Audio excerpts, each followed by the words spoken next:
चलिए आज हम लोग संस्कृत में कारक पढ़ेंगे। कारक से कम 4 प्रश्न आना है। कौन सा? ऑब्जेक्टिव प्रश्न। ऑब्जेक्टिव आपके परीक्षा में 4 प्रश्न से कम नहीं है, 4-5 प्रश्न। तो सबसे पहले कारक कहते किसे हैं?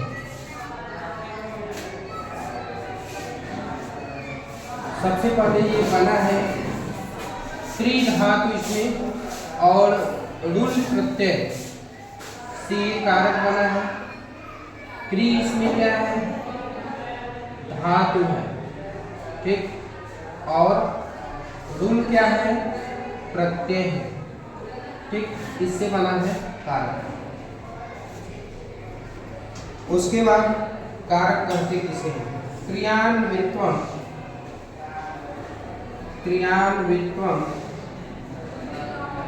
कारकम कारकत्वम क्रियान्वित्वम कारकत्वम, ठीक। यानी क्रिया को संपन्न करने वाला क्या कहलाता है? कारक कहलाता है, ठीक। और हिंदी में इसकी परिभाषा पहले समझ लीजिए कि कारक को हिंदी में क्या कहते हैं? जो शब्द क्रिया से सीधा संबंध स्थापित करे, संज्ञा या सर्वनाम के साथ। संज्ञा या सर्वनाम, हिंदी में इसकी परिभाषा संज्ञा अथवा सर्वनाम से क्रिया के साथ जो हमारा संबंध स्थापित करे उसी को हम लोग क्या कहते हैं? कारक कहते हैं। ये हिंदी में परिभाषा है। क्या हो गया? संज्ञा और सर्वनाम के साथ क्रिया से संबंध स्थापित करने वाले शब्द को कारक कहते हैं। वही चीज संस्कृत में क्रियान्वित्वम कारकत्वम, यानी क्रिया को करने वाला, क्रिया को संपन्न करने वाला क्या कहलाता है? कारक कहलाता है। दूसरी परिभाषा देखेंगे, करोति इति कारकम। करोति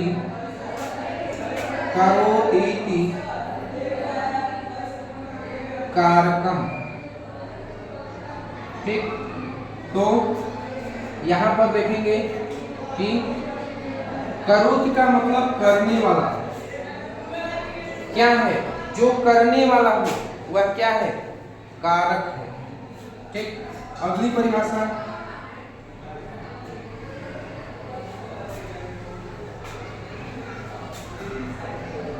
आगे देखिए, 2 परिभाषा होगा। अब इसका उदाहरण थोड़ा सा देखिए कि कारक कैसे। देखिए,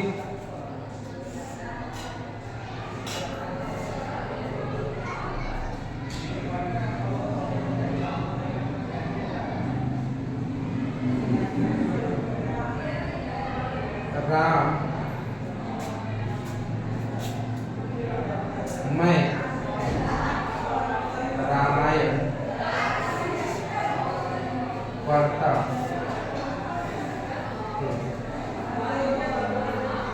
ठीक। या इसी को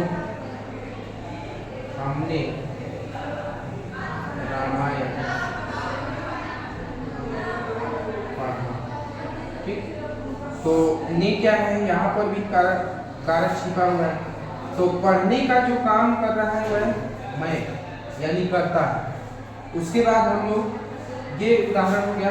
अब एक एक करके उदाहरण फिर देखेंगे। अब हम लोग समझते हैं कि कारक कितने हैं। तो हिंदी में कारक अगर पूछा जाए कि हिंदी में कितने कारक हैं, हिंदी में कारक की संख्या, तो ये तो हो जाएगा 8। और वहीं पर संस्कृत में कारक की संख्या, संस्कृत में कारक की संख्या तो हो जाएगा 6। अब हिंदी से कौन नहीं होता है? तो संबंध और संबोधन, ये 2 संस्कृत में नहीं होता। उसके बाद विभक्तियां कितनी होती हैं संस्कृत में? विभक्तियां 7।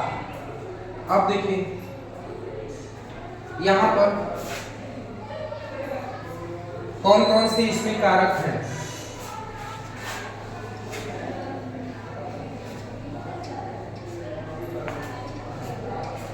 एक श्लोक है इसके संबंध में, कर्ता, कर्म, चा, करणम, संप्रदानम, संप्रदानम तथैव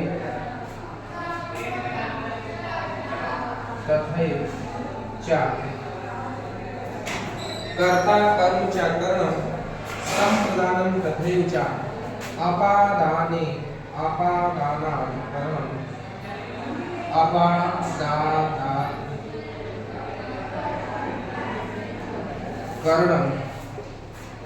संप्रदानम इत्यादि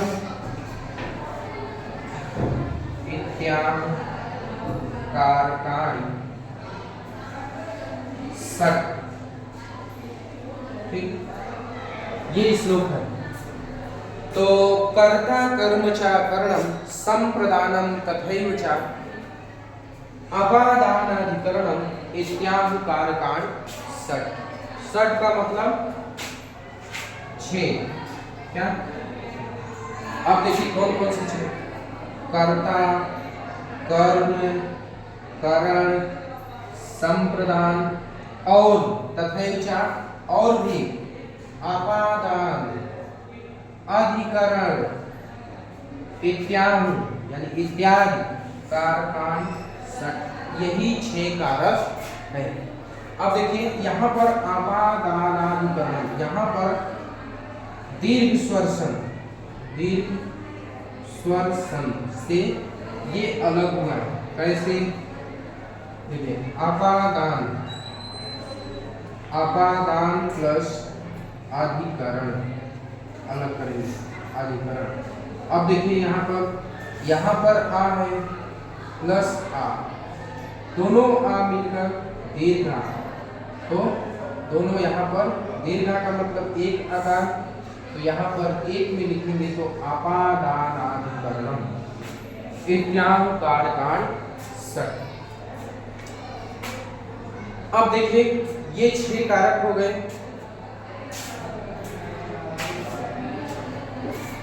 इसके आगे देखिए ये 6 कारक हैं और इनके विभक्ति चिन्ह भी होते हैं।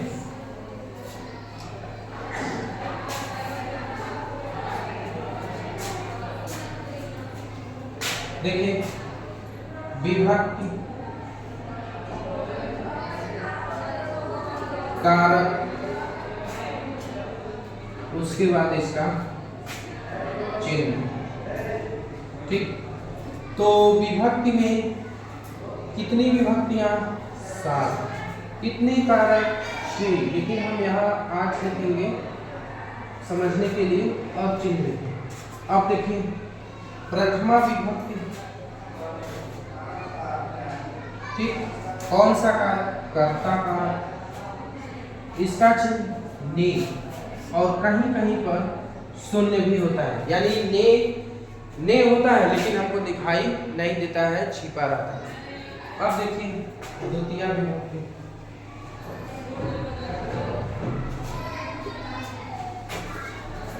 कर्म, क्या है?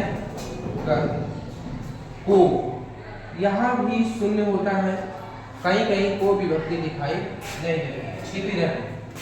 तृतीय विभक्ति कौन सा कारक? कारण कारक, और यहाँ पर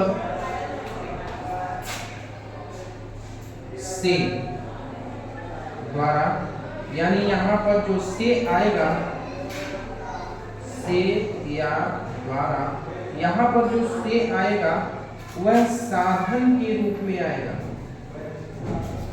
साधन के रूप में। ठीक, अगला चतुर्थी विभक्ति,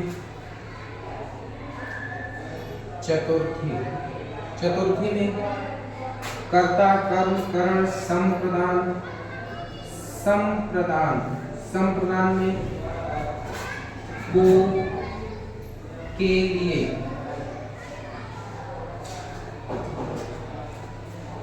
पंचमी विभक्ति,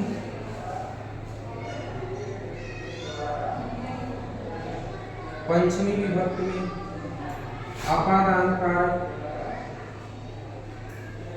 अपादान कारक और यहाँ पर से, यहाँ पर भी से आया है लेकिन अलगाव के रूप में, जब अलगाव का बोध और यहाँ जब साधन का बोध हो, जैसे बच्चे बस से विद्यालय जाते हैं तो यहाँ पर साधन और यहाँ पर अलगाव, जैसे पेड़ से पत्ते गिरते हैं, हिमालय से गंगा निकलती है। ठीक, उसके बाद पंचमी के बाद षष्ठी विभक्ति, कौन सा कारक? संबंध कारक, संबंध का, के, की। ठीक, इसी का गिनती नहीं होता। उसके बाद सप्तमी विभक्ति, सप्तमी विभक्ति में क्या है? अधिकरण, अधिकरण कारक है में, पर। ठीक, उसके बाद सप्तमी के बाद संबोधन, सप्तमी में यहाँ पर संबोधन कारक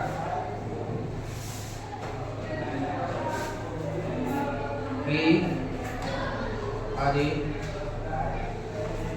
ठीक, ये हो गए 8 मात्रा, लेकिन यहाँ पर इसकी गणना नहीं की जाती है।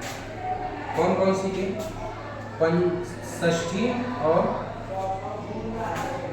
षष्ठी और यहाँ पर संबंध और संबोधन, यहाँ विभक्ति में नहीं, यहाँ देखिए संबंध और संबोधन की गणना नहीं की जाती है। और क्यों इसकी गिनती नहीं की जाती है संस्कृत में?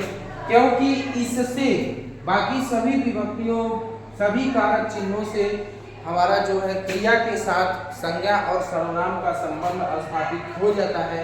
लेकिन 2 कारक ऐसे हैं जो संबंध और संबोधन, इनसे क्रिया से, संज्ञा और सर्वनाम से, इनमें क्रिया से सीधा संबंध स्थापित नहीं हो पाता है, इसीलिए संस्कृत में इनकी गणना नहीं की है।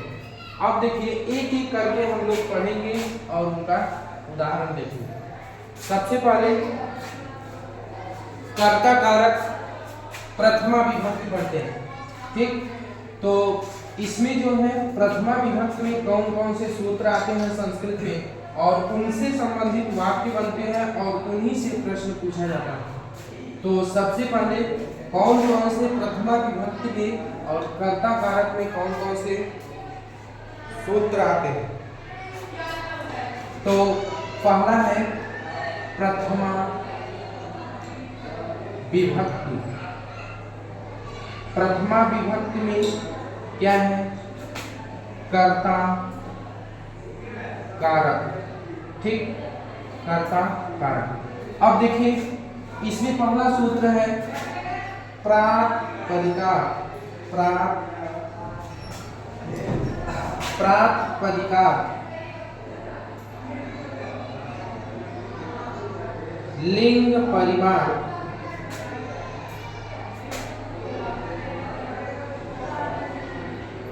लिंग परिमाण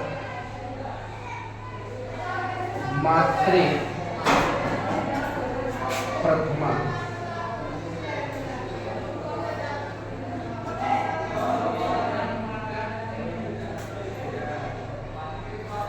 ठीक, अब इसमें थोड़ा सा समझिए। दूसरा है, बस इसमें एक ही सूत्र पढ़ना है, एक ही नियम पढ़ना है। कौन सा?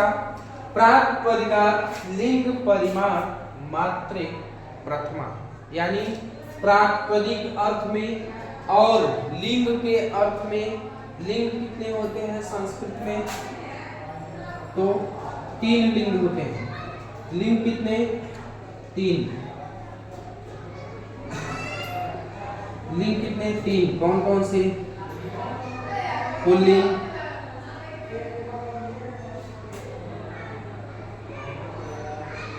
दूसरा स्त्रीलिंग,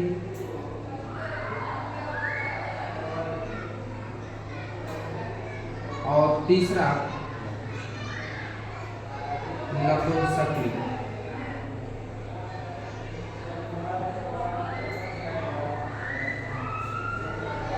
ठीक, ये 3 लिंग होते हैं। तो इसमें कह रहा है कि लिंग में भी तीनों लिंग का कोई शब्द आ जाएगा तो उसमें भी हमारा प्रथमा विभक्ति होगी और 3 वचन होंगे जो भी होगा।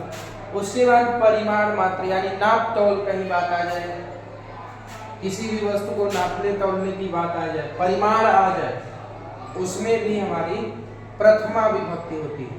ठीक, उसके बाद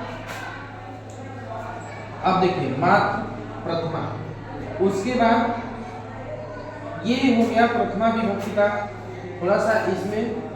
अब देखिए ये प्रथमा के बाद हम लोग द्वितीय विभक्ति कर्म कारक को थोड़ा सा समझेंगे। प्रथमा विभक्ति में बस इतना सा इम्पोर्टेंट था कि किसी भी लिंग में जैसे तट, तटी, तटम, तो उसमें प्रथमा विभक्ति का ही प्रयोग करें।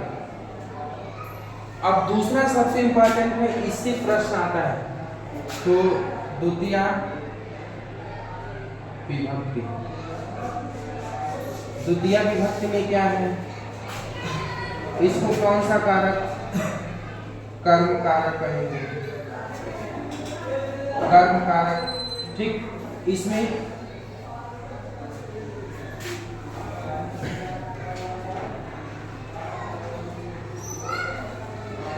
कौन कौन सा सूत्र आता है,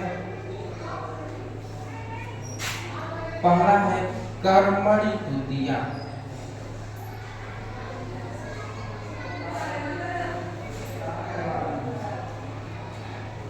दूसरा है अकथितम,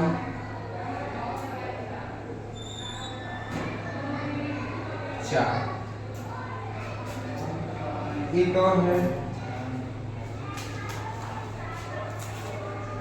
अधिसेन, अधिसेन, आस्थासाम, अधिसेन, आस्थासाम, कर्म। चौथा है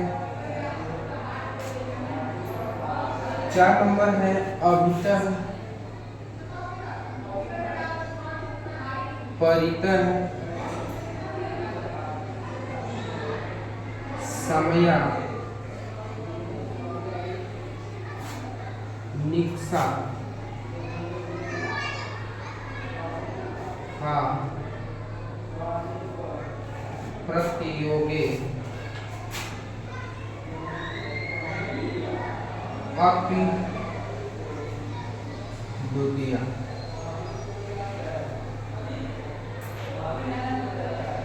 ठीक, ये 4 सूत्र हैं। उसके बाद बस 4 सूत्र।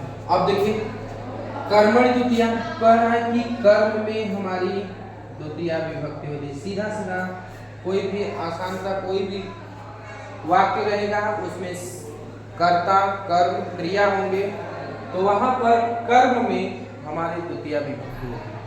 जैसे राम पुस्तक पढ़ता है तो राम पुस्तकम पठति।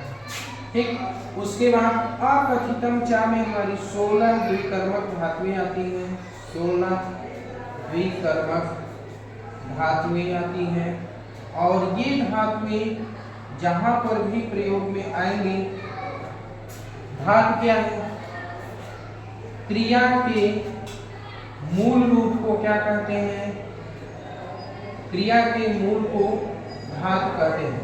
जैसे पठति क्रिया है तो उसका पठ धातु, लिखति क्रिया है तो उसका लिख धातु, पश्यति क्रिया है तो उसका पश्य धातु या दृश्य धातु। ठीक, तो क्रिया के मूल रूप को धातु कहते हैं और यही 16 जो द्विकर्मक धातुएं हैं यदि आ जाए किसी वाक्य में और उनसे क्रिया बनी हो तो वहां पर हमारा कर्म क्या होगा, द्वितीया विभक्ति होगी। अब यहाँ पर 16 द्विकर्मक धातुएं क्या है, वह है दुह, याच, पच, दंड, रुद्र, प्रस, चीर, सस जी मठ मुस नी री प्रिस वर। ये 16 द्विकर्मक धातुएं हैं और इन धातुओं के प्रयोग में हमारा द्वितीय विभक्ति और कर्म कारक का प्रयोग होता है। उसके बाद तीसरा है अधि सींग अस्था शाम पर। यदि किसी क्रिया के पहले यदि किसी कर्म में अधि आ जाए, सींग आ जाए और अस्था आ जाए तो तीन शब्द अधि सींग अस्था तीन जो है उपसर्ग के रूप में आ जाए तो वहां पर कर्म हमारा द्वितीय विभक्ति में होगा, कर्म कारक का प्रयोग होगा। चौथा है अभितः परितः समया निक्सा हा प्रतियोगी अभितः। अभितः आ जाए, किसी वाक्य में अभितः आ जाए, परितः आ जाए।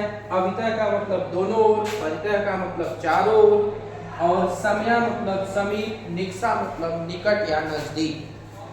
ठीक, ये चार शब्द आ जाए तो वहां पर हमारे कर्म कारक का प्रयोग होता है द्वितीय विभक्ति के साथ। ठीक, तो आज हम लोग यहीं तक पढ़ेंगे।